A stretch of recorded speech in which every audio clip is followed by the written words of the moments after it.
നമസ്കാരം. Donald Trump എന്ന American പ്രസിഡന്റിൻ്റെ ഏറ്റവും വലിയ സ്വപ്നം സമാധാനത്തിനുള്ള നൊബേൽ സമ്മാനം നേടുക എന്നതാണ്. അതിനുവേണ്ടി അദ്ദേഹം പറഞ്ഞുകൊണ്ടിരിക്കുന്നു, ലോകത്തെ ആശങ്കയുടെ മുൾമുനയിലെത്തിച്ച 6 യുദ്ധങ്ങൾ താൻ അവസാനിപ്പിച്ചു. യുദ്ധം അവസാനിപ്പിക്കുക, സമാധാനം കൊണ്ടുവരിക എന്നതാണ് ചെലവ് കുറഞ്ഞ ഏർപ്പാട്.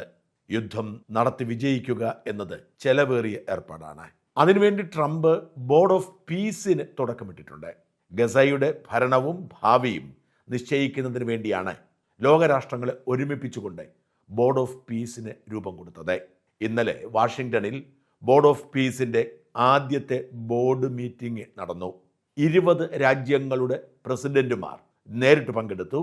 എന്നാൽ 30ഓളം രാജ്യങ്ങളുടെ തലവന്മാർ ഓൺലൈനിലൂടെ ബന്ധപ്പെട്ടു. അങ്ങനെ 50 രാജ്യങ്ങൾ ഈ സമാധാന പ്രക്രിയയുടെ ഭാഗമാണെന്ന് ട്രംപ് പറയുന്നു.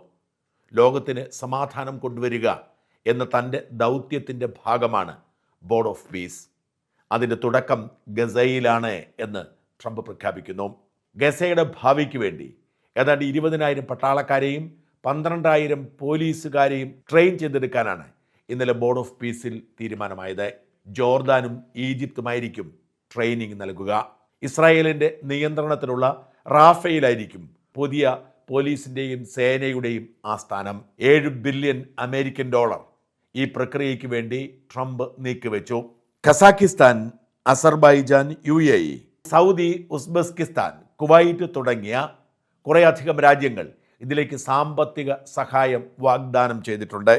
ഇന്തോനേഷ്യയും മൊറോക്കോയും ഖസാക്കിസ്ഥാനും കൊസോവയും അൽബേനിയയും സേന അയക്കാമെന്ന് സമ്മതിച്ചിട്ടുണ്ട്.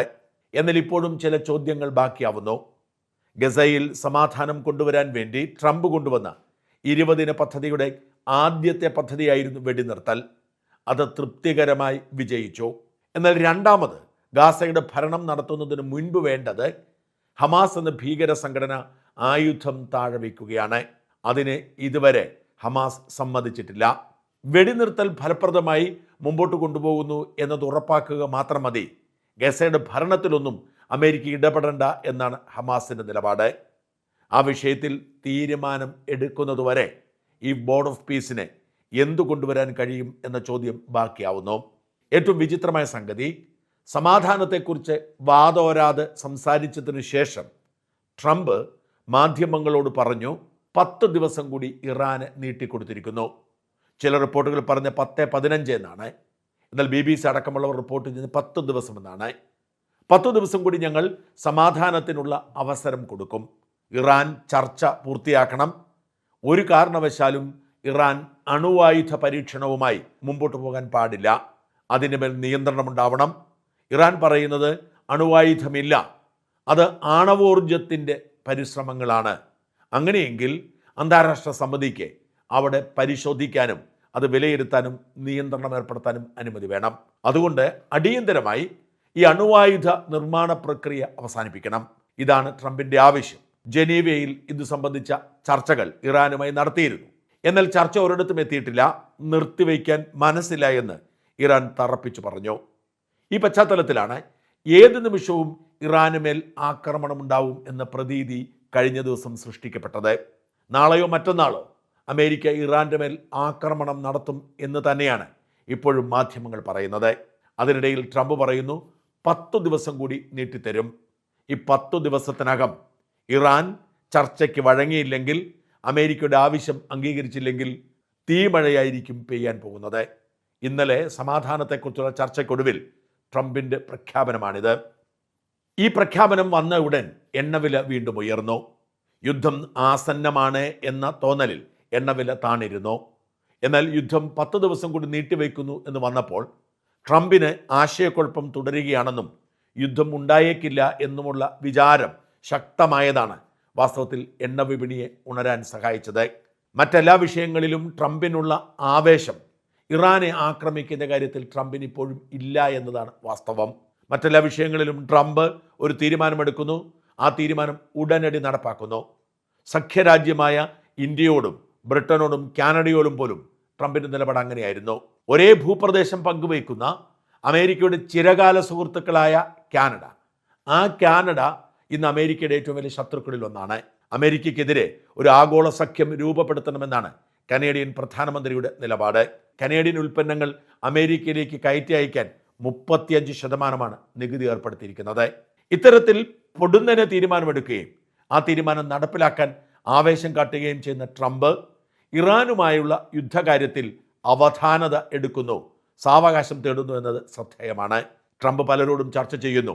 പ്രതിരോധ ഉദ്യോഗസ്ഥന്മാരോട്, പ്രതിരോധ ഉപദേഷ്ടാക്കളോട്, വളരെ വേണ്ടപ്പെട്ട രാഷ്ട്രതലവന്മാരോടൊക്കെ ചർച്ച ചെയ്യുന്നു. UAEയോടും ഖത്തറിനോടും സൗദിയോടും ഒക്കെ ചർച്ച ചെയ്യുന്നു. ട്രംപിന് രണ്ട് മനസ്സാണ് ഇക്കാര്യത്തിൽ.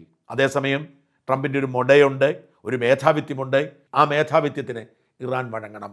പ്രത്യേകിച്ച് ഇസ്രായേൽ സമാധാനം കൊടുക്കുന്നില്ല.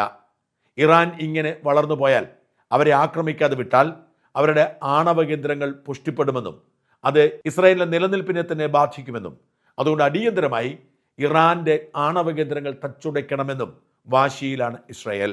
അതാണ് ട്രംപിന് ആശയക്കുഴപ്പം തുടരാൻ കാരണം. ട്രംപ് ചെയ്യുന്നില്ലെങ്കിൽ ഞങ്ങൾ ചെയ്യും എന്ന് പോലും ഇസ്രായേൽ മുന്നറിയിപ്പ് കൊടുത്തിട്ടുണ്ട് എന്നാണ് വാർത്തകൾ.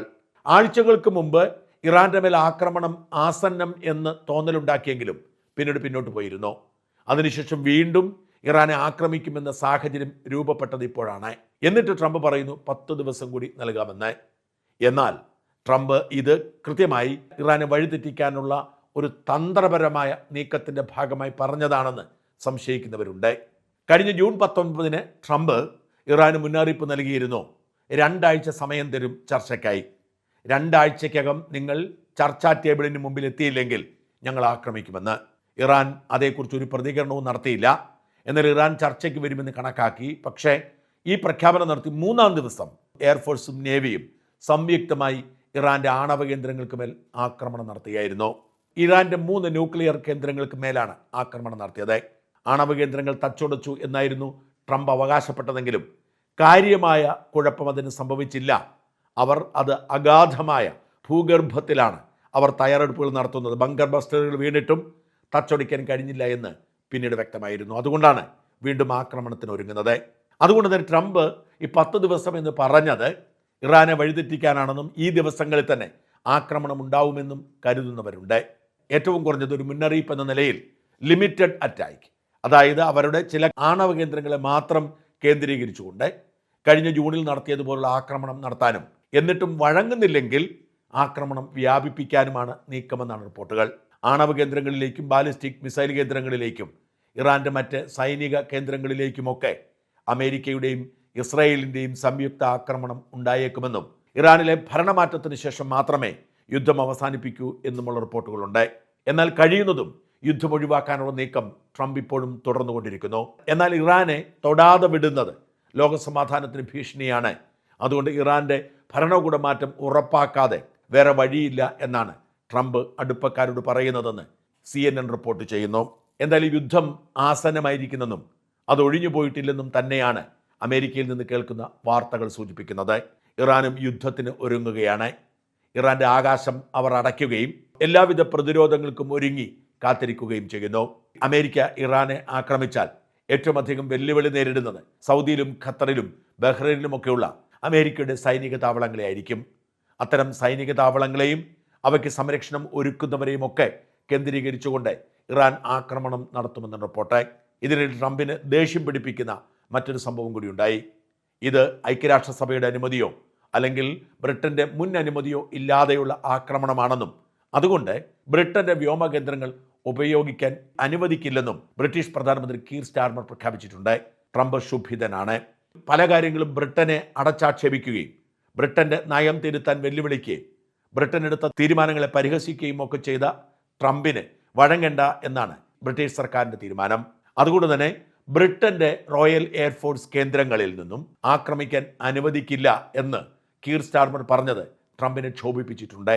ട്രംപ് യുദ്ധം പ്രഖ്യാപിച്ചാൽ ബ്രിട്ടൻ അടക്കമുള്ള രാജ്യങ്ങളുടെ സൈനിക താവളങ്ങൾ അനിവാര്യമാണ്. ഈ ദിവസങ്ങൾ നിർണായകമാണ്.